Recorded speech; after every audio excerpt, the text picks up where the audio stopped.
സ്നേഹം, ദിവ്യസ്നേഹം, സ്നേഹം, ദിവ്യസ്നേഹം. വായിക്കുന്നു, ദൈവവചനം ദുഷിക്കപ്പെടാതിരിക്കേണ്ടതിന് യൗവനക്കാരത്തികളെ ഭർതൃപ്രിയമാരും പുത്രപ്രിയമാരും സുബോധവും പാതിവൃത്യമുള്ളവരും വീട്ടുകാര്യം നോക്കുന്നവരും. ഇപ്പോൾ വായിച്ചത് എന്നതല്ല പ്രധാനം, അത് നാം അനുസരിക്കേണ്ടതാണ്. അത് വായിക്കാൻ എളുപ്പമാണ്, പടപടപടാന്ന് നമ്മൾ വായിക്കും. അതല്ല അവിടെ കാര്യം. യൗവനക്കാരത്തികളായ സ്ത്രീകൾ, അവിടെ നിൽക്കൂ. ആരാണവർ? യൗവനക്കാരത്തികളായ സ്ത്രീകൾ. യൗവനക്കാരത്തികളായവർ തൻ്റെ ഭർത്താക്കന്മാർക്ക് കീഴ്പ്പെട്ട് ആയിരിക്കണം. എത്ര ബുദ്ധിമുട്ടുള്ള കാര്യമാണ്. പ്രായമായി കഴിയുമ്പോൾ 10-30 വർഷമായിട്ട് കുടുംബജീവിതം നയിക്കുമല്ലേ, ഇനി അങ്ങ് കീഴ്പ്പെട്ടാക്കാമെന്ന് വിചാരിച്ച് കീഴ്പ്പെടാറുണ്ട്. പുതുതായി വിവാഹം കഴിച്ചവരെ നോക്കൂ, പുതുതായി കല്യാണം കഴിച്ചവരെ ശ്രദ്ധിക്കൂ. അവരുടെ വീട്ടിൽ ഇഷ്ടമുള്ളതുപോലെ സ്വാതന്ത്ര്യത്തോടെ അവരുടെ അച്ഛനോടും അമ്മയോടും ആവശ്യമുള്ളതെല്ലാം ചോദിച്ച് വാങ്ങിച്ചിട്ട് ഫ്രീ ആയിട്ട് നടന്നവർ പെട്ടെന്ന് കല്യാണം കഴിച്ച് ഭർത്താവിന് കീഴ്പ്പെടണമെന്ന് പറയുമ്പോൾ അതവർക്ക് ഒരിക്കലും അംഗീകരിക്കുവാൻ കഴിയുന്ന കാര്യമേ അല്ല. അതാണ് മനസ്സിലാക്കേണ്ടത്. ഞാൻ അവർക്ക് വേണ്ടി പ്രാർത്ഥിക്കാന്ന് പറഞ്ഞാൽ അവരും ദൈവദാസന്മാരൊക്കെയാണ്, അവരും ദൈവവേല ചെയ്യുന്ന ആളുകളാണ്.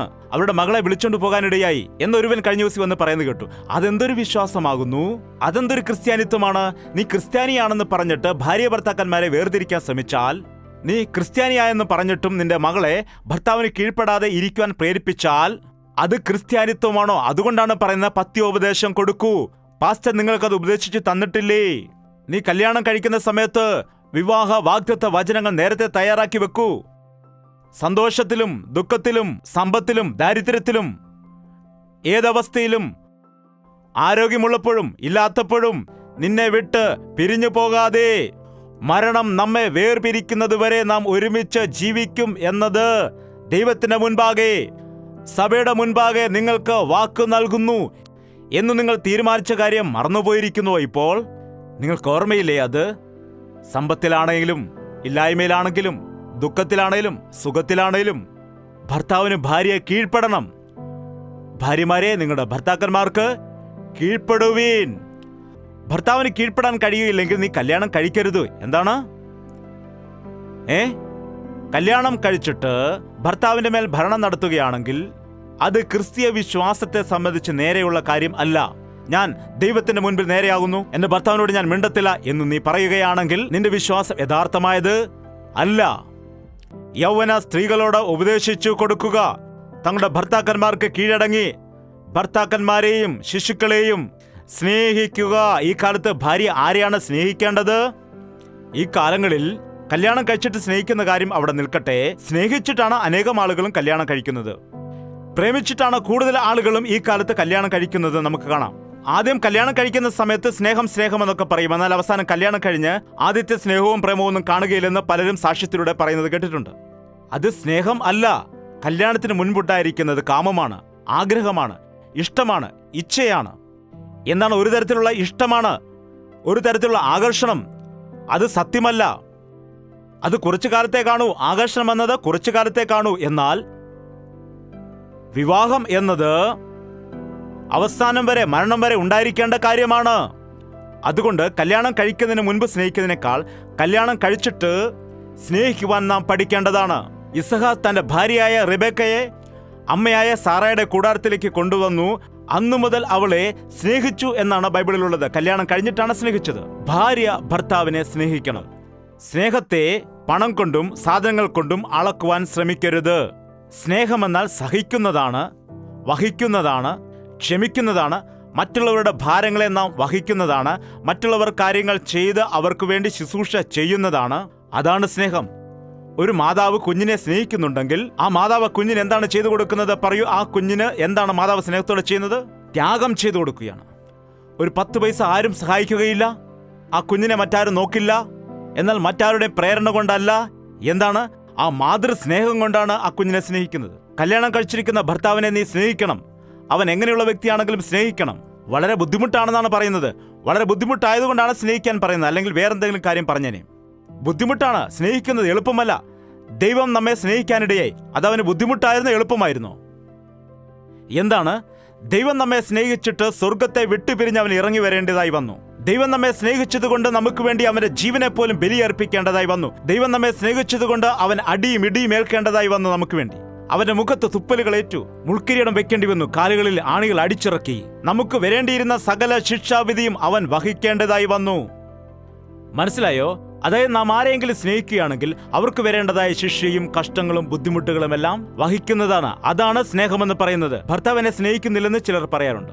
സഹിക്കുകയും ക്ഷമിക്കുകയും സ്നേഹിക്കുകയും ചെയ്യാതെ സ്വർഗത്തിലേക്ക് നമുക്ക് പോകാൻ കഴിയില്ല. സ്നേഹത്തിൽ അഹങ്കാരം ഉണ്ടാവുകയില്ല. സ്നേഹത്തിന് അഹംഭാവമില്ല. സ്നേഹം സകലതും ക്ഷമിക്കുന്നു. സ്നേഹമുള്ള ആളുകൾ തന്നെ തന്നെ ഏൽപ്പിച്ചു കൊടുത്തിരിക്കുന്നു. ഒരു സ്ത്രീ, ഒരു മാതൃത്വമുള്ളവൾ, ഒരു ഭാര്യ, ഒരു വിലയേറിയ വ്യക്തി, അങ്ങനെയുള്ള സ്ത്രീകൾ തന്റെ വീട് പണിയുന്നതിന് വേണ്ടി, അതാണ് ജ്ഞാനമുള്ള സ്ത്രീ തന്റെ വീട് കെട്ടിപ്പണിയുന്നു, വീട് പണിയുന്നു. അവൾ ഭോഷ്യാണെങ്കിലോ, ഭർത്താവ് ക്രൂരനാണെങ്കിലും സ്ത്രീ നല്ല വ്യക്തിയാണെങ്കിൽ ആ വീട് അനുഗ്രഹിക്കപ്പെടാനിടയാകും. ഭർത്താവ് എത്ര ജ്ഞാനിയാണെങ്കിലും എത്ര സമ്പാദിച്ചു കൊണ്ടുവന്നാലും ആ വീട്ടിലിരിക്കുന്ന സ്ത്രീ ഭോക്ഷയാണെങ്കിൽ ആ വീട് നശിച്ചു പോകും. അതുകൊണ്ടാണ് വേദപുസ്തകം പറയുന്നത്, സ്ത്രീകളെക്കുറിച്ച് മുന്നറിയിപ്പ് നൽകുന്നത്. സ്ത്രീകൾ വീട്ടിൽ ചെന്നിട്ട് സദൃശവാക്യങ്ങൾ 38 അധ്യായം വായിക്കൂ. നിങ്ങളുടെ ഉത്തരവാദിത്തങ്ങൾ എന്താണ്? നിങ്ങളെക്കുറിച്ച് ദൈവത്തിനുള്ളതായ പദ്ധതികൾ എന്താണ്? നീ ദൈവത്തിൽ വിശ്വസിക്കുന്നു എന്ന് പറയുമ്പോൾ നിന്നിൽ എങ്ങനെയുള്ള സ്വഭാവങ്ങൾ കാണപ്പെടണം? നീ ഏതു രീതിയിൽ മുൻപോട്ട് ജീവിക്കണം? നിന്റെ കുടുംബത്തിന് വേണ്ടി നീ എങ്ങനെ കഷ്ടപ്പെടണം? എങ്ങനെ ദൈവസന്നിധിയിൽ നിങ്ങളുടെ മക്കളെ വളർത്തിക്കൊണ്ടുവരണം എന്നെല്ലാം നീ പഠിക്കണം. ഭർത്താവിനെയും ശിശുക്കളെയും സ്നേഹിക്കുക. ശിശുക്കളെ നാം സ്നേഹിക്കേണ്ടത് ആവശ്യമാണ്. സ്വന്തം കുഞ്ഞുങ്ങളെപ്പോലെ സ്നേഹിക്കാത്ത അമ്മമാർ ഈ കാലത്ത് ഉണ്ട്. എനിക്ക് കുഞ്ഞുങ്ങൾ വേണ്ട എന്ന് പറയുന്ന സ്ത്രീകൾ ഇന്ന് ഉണ്ട്. ഈ കുഞ്ഞിനെ എനിക്ക് വളർത്തുവാൻ വയ്യ, എവിടെങ്കിലും കൊണ്ട് കളയൂ എന്ന് പറയുന്ന ആളുകളുണ്ട്. കുഞ്ഞുങ്ങളെ ഏതെങ്കിലും ഹോസ്റ്റലിൽ നിർത്തിയിട്ട് സുഖമായി ജീവിക്കുവാൻ ആഗ്രഹിക്കുന്ന കുടുംബക്കാരുണ്ട്.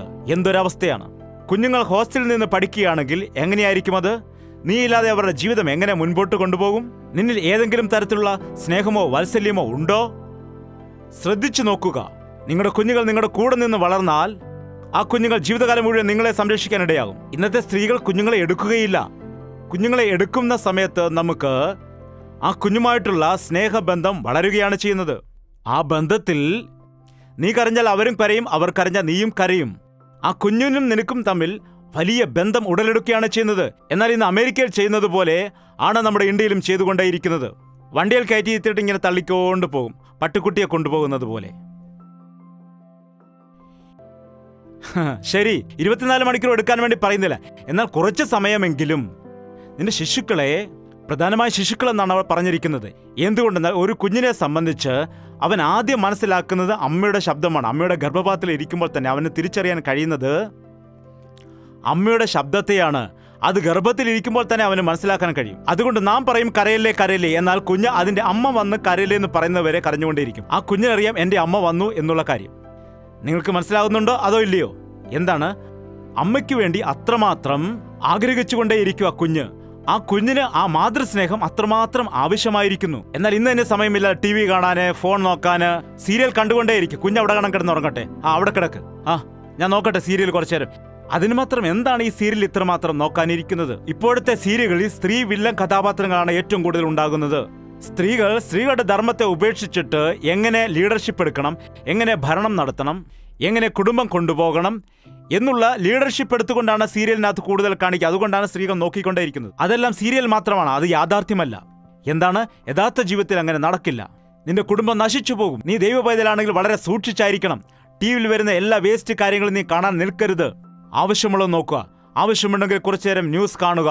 അതുപോലെ സമയം കിട്ടുമ്പോൾ ദൈവത്തിന്റെ വചനം കേൾക്കാൻ ശ്രമിക്കൂ. അതുപോലെ നീ സമയമെടുത്തിട്ട് ലോകത്തിനു വേണ്ടി പ്രാർത്ഥിക്കുവാൻ ശ്രമിക്കൂ. അതാണ് വേണ്ടത്. എത്ര നേരം അങ്ങോട്ടും ഇങ്ങോട്ടും ഓരോരോ കാര്യങ്ങൾ പറഞ്ഞ് നിങ്ങൾ ഇരിക്കും? സങ്കല്പ കഥകളും കെട്ടുകഥകളും അല്ലാതെ ഒന്നും തന്നെ ടിവിയിൽ കാണാൻ കഴിയുകയില്ല. നമ്മുടെ കുഞ്ഞുങ്ങൾക്ക് നാം എന്തെല്ലാം കൊടുത്താലും ആ കുഞ്ഞുങ്ങളോടൊപ്പം ചിലവഴിക്കുന്ന സമയമാണ് ഏറ്റവും പ്രധാനപ്പെട്ടത്. മക്കൾ നിനക്ക് വേണ്ടി ചിലവഴിക്കുകയാണ്. അമ്മ അമ്മ എന്ന് വിളിക്കുമ്പോൾ, മോനെ മോനെ എന്ന് വിളിക്കുമ്പോൾ ആ കുഞ്ഞിന്റെ ഹൃദയത്തിൽ ഇന്ന് അനേകം കൊച്ചു കുട്ടികൾ മാനസികമായി വളരെ വിഷമിക്കുന്നവരുണ്ട്. അവർ പഠനത്തിൽ പരാജയപ്പെട്ടു പോകുന്നു. അവർക്ക് സമാധാനം കിട്ടുന്നില്ല. ഭാര്യാഭർത്താക്കന്മാരായ നിങ്ങൾ വഴക്കുണ്ടാക്കുമ്പോൾ കുഞ്ഞുങ്ങൾ അത് കണ്ടുകൊണ്ടിരിക്കുകയാണെങ്കിൽ അത് കാണുന്ന കുഞ്ഞുങ്ങൾ മാനസികമായി ബലഹീനരായി പോകുമെന്ന് സൈക്കോളജിസ്റ്റ് പറയുന്നുണ്ട്. അവർക്കൊരു തരത്തിലുള്ള ഡിപ്രഷനാണ് ഉണ്ടാകുന്നത്. അവർ പരീക്ഷകളിൽ പരാജയപ്പെട്ടു പോകും. അവർക്ക് എപ്പോഴും ഒരു ഭയമാണ് വെളിയിലേക്ക് വരുവാൻ, എല്ലാവരോടും സംസാരിക്കുവാൻ അവർക്ക് ഭയമാണ്. സമൂഹത്തിൽ വരികയില്ല. ഒരുതരം നാണമാണ്. ഇങ്ങനെയുള്ള സ്വഭാവത്തോടുകൂടി നമ്മുടെ കുഞ്ഞുങ്ങൾ വളർന്നു വരികയാണെങ്കിൽ നാം സമൂഹത്തിൽ എത്ര ധനമുണ്ടാക്കിയാലും എന്തെല്ലാം നേടിയാലും അതുകൊണ്ട് ഒന്നും സാധിക്കുവാൻ കഴിയില്ല. നിനക്ക് നൽകിയ കുഞ്ഞുങ്ങളെ നല്ലതായി വളർത്തിക്കൊണ്ടുവന്നാൽ, അവരെ ദൈവത്തിന്റെ സാക്ഷികളായി വളർത്തിയാൽ കോടിക്കണക്കിന് രൂപ സമ്പാദിക്കുന്നതിനേക്കാൾ നല്ലതാണ്. നിന്റെ മക്കളെ ദൈവത്തിന് വേണ്ടി നിങ്ങൾ വളർത്തൂ. എന്നാൽ ദൈവം തന്ന കുഞ്ഞിനെ നിനക്കിഷ്ടമുള്ളതുപോലെ വളർത്താനല്ല ദൈവം നൽകിയിരിക്കുന്നത്. നീ അവരെ യോഗ്യരാക്കി വളർത്തിയിട്ട് ദൈവത്തോട് കണക്ക് കൊടുക്കണം. നിങ്ങൾ ഓർക്കുക, നിങ്ങളുടെ മക്കൾ വലിയ സമ്പത്താണ്. സ്ത്രീകൾ അത് മനസ്സിലാക്കി ഭർത്താവിനെയും ശിശുക്കളെയും കുഞ്ഞുങ്ങളെയും സ്നേഹിച്ച് സുബോധം ഉള്ളവരും അതുപോലെ പാതിവൃത്യമുള്ളവരും വീട്ടുകാര്യം നോക്കുന്നവരും ദയയുള്ളവരും ഭർത്താക്കന്മാർക്ക് കീഴ്പ്പെടുന്നവരും വീട്ടുകാര്യം നോക്കേണ്ടതാണ്. പണ്ടത്തെ ആളുകൾ പറയാറുണ്ട്, വീട് കാണുകയാണ് എങ്കിൽ വീട്ടുകാരത്തിയെ കാണുവാൻ കഴിയും. എന്താണ്? വീട് അടിച്ചുവാരി നല്ല വൃത്തിക്കിടുകയാണു എങ്കിൽ വീട്ടുകാരത്തി നല്ല വൃത്തിയുള്ളവളാണെന്നാണ്. എന്നാൽ ഈ കാലത്ത് ചില സ്ത്രീകൾ മൊത്തം അലങ്കോലമാക്കി വീടിടുന്നത് കാണാം. ഓഫീസിൽ പോകാൻ സമയമായി, ബെന്നിനെവിടെ എന്ന് ചോദിച്ചിട്ട് കട്ടിലിന്റെ അടിയിലെ മേശയുടെ കീഴിലെല്ലാം ഷെൽഫിലും അവിടെല്ലാം അരമണിക്കൂർ നോക്കും. അവസാനം അരമണിക്കൂർ കഴിഞ്ഞ് കിട്ടും. എവിടെ നിന്നറിയാമോ? ഷൂവിന്റെ ഇടയ്ക്കൊന്നായിരിക്കും എടുക്കുന്നത്. അവനത് ഊരിക്കളഞ്ഞ സമയത്ത് നേരെ അവിടെ പോയാണ് അത് വീണത്. പിന്നെ ആവശ്യം വരുന്ന സമയത്താണ് അത് തപ്പി നടക്കുന്നത്. എന്താണ്, നിങ്ങളുടെ വീട്ടിലെ സാധനങ്ങൾ അവിടെ തന്നെയാണോ ഇരിക്കുന്നത്? അതോ എല്ലാം തപ്പി നടക്കേണ്ടി വരുമോ? എല്ലാം അന്വേഷിച്ച് നടക്കേണ്ടി വരുമോ? നിങ്ങളുടെ ജീരകം ഇട്ടിരിക്കുന്ന ജീരകപ്പാട്ടയിൽ തന്നെയാണോ? അതോ അതിന്റെ അടപ്പൂരി കളഞ്ഞ പിന്നെ ഏതാണ് നിങ്ങൾക്ക് അറിയുകയില്ലേ? ചില ആളുടെ അടുക്കള നോക്കിയാൽ പിന്നെ പറയേണ്ടതേ ഇല്ല. മൊത്തം നല്ല ഡെക്കറേഷനൊക്കെ ചെയ്തിട്ടിരിക്കുക, മൊത്തം ചിലന്തി വല. എന്തുകൊണ്ടാണ് ഫുഡ് പോയിസൺ ആണെന്ന് ചോദിക്കുന്നു. കറി ഉണ്ടാക്കിയ സമയത്ത് മുകളിൽ നിന്ന് ചിലന്തി വീഴുക, അതിനെയിട്ട് അകത്തിട്ട് നല്ലോണം ഇളക്കുകയാണ്. അത് മാരകമായ വിഷമാകുന്നു, വലിയ പോയിസൺ ആണത്. അതായത് സ്ത്രീകൾ മാത്രം പണി ചെയ്യണം, ബാക്കിയുള്ളവർ കിടന്നുറങ്ങണമെന്നല്ല ഞാൻ പറയുന്നത്. സ്ത്രീയായ നീ പണി ചെയ്യുകയാണെങ്കിൽ നിന്റെ മക്കൾ അത് കണ്ടിട്ട് നിന്നെ സഹായിക്കും. അതുകൊണ്ട് ഭർത്താവ് നിന്നോടൊപ്പം വന്ന് നിന്നെ സഹായിക്കും. ഈ ദിവസം മുതൽ വീട്ടിലെ കാര്യങ്ങളെല്ലാം ചെയ്ത് നല്ല യൗവനക്കാരത്തികളായിരിക്കുവാൻ സ്ത്രീകളോട് പറയൂ. പ്രാർത്ഥന. പരിശുദ്ധനായ സ്നേഹമുള്ള പിതാവേ, ഇവിടെയായിരിക്കുന്ന എല്ലാ വ്യക്തികളെയും നിന്റെ കരങ്ങളിലേക്ക് ഏൽപ്പിക്കുകയാണ്. കർത്താവേ, ഏതെല്ലാം സ്ത്രീകളാണോ തന്റെ ഭർത്താവിനെ പരിഗണിക്കാതെ, കുഞ്ഞുങ്ങളെ നോക്കാതെ, കുടുംബത്തെ നോക്കാതെ ഭർത്താവിന് മക്കൾക്ക് എതിരായി പ്രവർത്തിക്കുന്നു, അങ്ങനെയുള്ള സ്ത്രീകളെ നിന്റെ കരങ്ങളിലേക്ക് ഏൽപ്പിക്കുന്നു. കർത്താവേ, ഭോഷത്വം പ്രവർത്തിക്കുന്ന, ക്രൂരത പ്രവർത്തിക്കുന്ന സ്ത്രീകളെ നിന്റെ കരങ്ങളിലേക്ക് ഏൽപ്പിച്ചു തരുകയാണ്. ഇന്നു മുതൽ അവരെ കുഞ്ഞുങ്ങളെ നോക്കുന്ന, ഭർത്താവിനെ ശ്രദ്ധിക്കുന്ന, വീട് കെട്ടിപ്പണിയുന്ന ജ്ഞാനമുള്ള സ്ത്രീകളാക്കി മാറ്റിയെടുക്കണമേ. അറിവുള്ളവരാക്കി മാറ്റിയെടുക്കണമേ. ബുദ്ധിയുള്ളവരാക്കി മാറ്റിയെടുക്കണമേ. കുടുംബം കെട്ടിപ്പടുക്കുവാൻ തക്കവണ്ണം അവരെ ബലപ്പെടുത്തണമേ. ഭർത്താവിനോട് എങ്ങനെ പെരുമാറണമെന്ന് അവരെ പഠിപ്പിക്കണമേ. തങ്ങൾ കാരണം ഭർത്താവ് മദ്യപാനിയായി പോകാൻ ഇടയാകാതെ സ്നേഹത്തോടെ അവരോട് പെരുമാറുവാൻ സഹായിക്കണമേ. അവരെ സഹിക്കുവാൻ അവരെ സഹായിക്കണമേ. അവരോട് ക്ഷമിക്കാൻ അവരെ സഹായിക്കണമേ. ആ സ്നേഹം, കാൽവറി സ്നേഹം എല്ലാ സ്ത്രീകളുടെ ഹൃദയത്തിലേക്ക് പകരണമേ. എല്ലാ പുരുഷന്മാരുടെ ഹൃദയത്തിലേക്ക് പകരണമേ. ആ സ്നേഹം ഉണ്ടെങ്കിൽ മാത്രമേ ഞങ്ങൾക്ക് കുടുംബം നടത്താൻ കഴിയൂ. ആ സ്നേഹം ഞങ്ങളിൽ ഉണ്ടെങ്കിൽ മാത്രമേ ഞങ്ങളുടെ കുടുംബങ്ങൾ കെട്ടിപ്പടുക്കുവാൻ കഴിയൂ.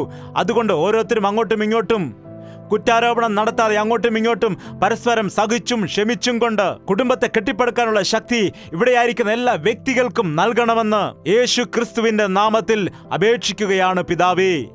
നമ്മുടെ പിതാവായ ദൈവത്തിന്റെ സ്നേഹവും പുത്രനായ യേശു ക്രിസ്തുവിന്റെ കൃപയും ആശ്വസിപ്പിച്ച് നമ്മെ നടത്തുന്ന പരിശുദ്ധാത്മാവിന്റെ കൂട്ടായ്മയും സഹവാസവും കൂടി വന്നിരിക്കുന്ന എല്ലാവരുടെ മേൽ ഇന്നു മുതൽ എന്നേക്കും കൂടെ ഉണ്ടായിരിക്കുമാറാകട്ടെ.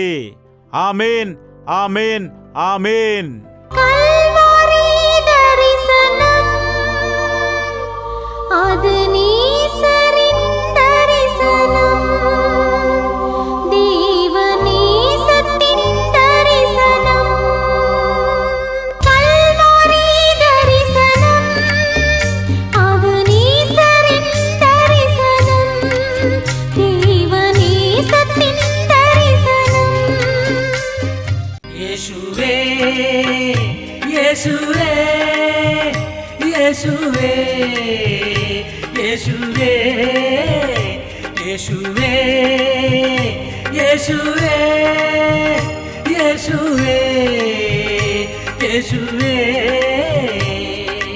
നിന്നെ നിന്നെ എന്നും ഞാൻ സേവിക്കും.